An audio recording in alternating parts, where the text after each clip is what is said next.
नमस्कार, मैं doctor Monika Agarwal from yoga health care centre Gurgaon. पिछले 22 ईयर्स से हम इसी फील्ड योगा एंड वेलनेस में ही वर्क कर रहे हैं।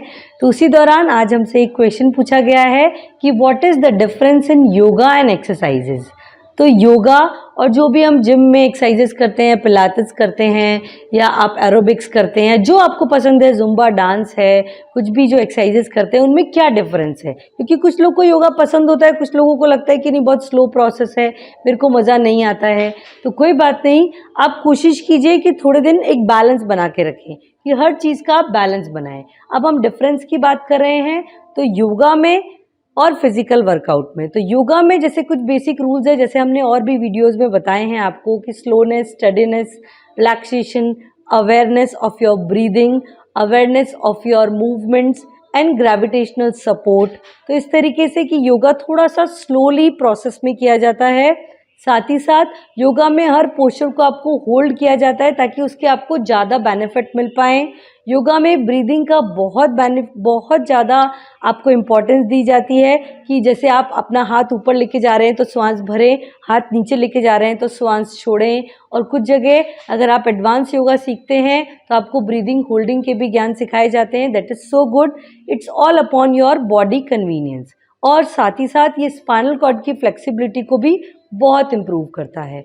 और अवेयरनेस योगा में सबसे इम्पॉर्टेंट है कि जैसे हम आँख बंद करके योगा प्रैक्टिस करते हैं तो ऑटोमेटिकली जो हमारी वाइटल फोर्स है, जो हमारी हीलिंग एनर्जी है, वो जहाँ आपको स्ट्रेचिंग पड़ रही है, प्रेशर पड़ रहा है, वो ऑटोमेटिकली वहाँ पे ट्रांसफ़र हो जाती है। जैसे आप आँख बंद करके कोई चीज़ देखेंगे तो जहाँ आपको तकलीफ हो रही है वहाँ आपका ध्यान तुरंत चला जाएगा। तो वही थ्योरी पे योगा भी वर्क करता है कि हीलिंग एनर्जी उस ओर हमारी ज़्यादा वर्क करती है। तो फास्ट हीलिंग होने के ज़्यादा चांसेस होते हैं। स्पाइनल कॉर्ड की फ्लेक्सिबिलिटी होती है। अब हम फिजिकल वर्कआउट की बात करें, हाँ, फिजिकल वर्कआउट भी बहुत अच्छा है मसल्स को स्ट्रेंथन करने के लिए, अपनी बोन हेल्थ के लिए।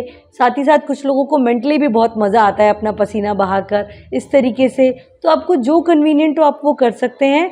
बस योगा में अवेयरनेस, ब्रीदिंग प्रैक्टिसेस और साथ ही साथ हमारे मेंटल वेलबींग के लिए भी बहुत सारी चीज़ों का ध्यान दिया गया है। जैसे हमारी ब्रीदिंग अवेयरनेस है, मेडिटेशन प्रैक्टिस है, और साथ ही साथ बहुत सारे एफर्मेशंस ऐसे दिए जाते हैं ताकि आप पूरी तरह अवेयरनेस के साथ उसका लाभ ले पाएँ।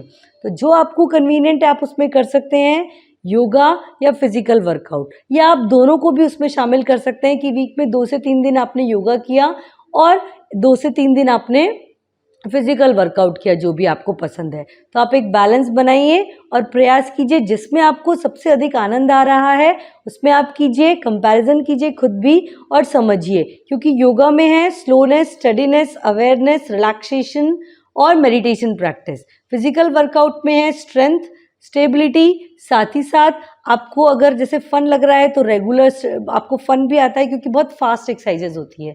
तो it's all depend on you. आप देखिए जो आपका जो से होता है ना बॉडी का, जो फॉलो करते हैं मज़ा आता है उसमें आप रखिए। तो इन दोनों के कंपैरिजन हमने इस तरीके से बताए हैं। बाकी और बहुत सारे बेनिफिट्स है। बस मेरी आपसे यही रिक्वेस्ट है कि किसी भी तरीके से फिजिकली आप एक्टिव रहें, मेंटली रिलैक्स रहें, कंटेंट रहें, हैप्पी रहें। ऑटोमेटिकली हम जितना भी जीवन जी पाएँ और हैप्पी और हेल्दी और पॉजिटिव रूप में जी पाएँ। Thank you.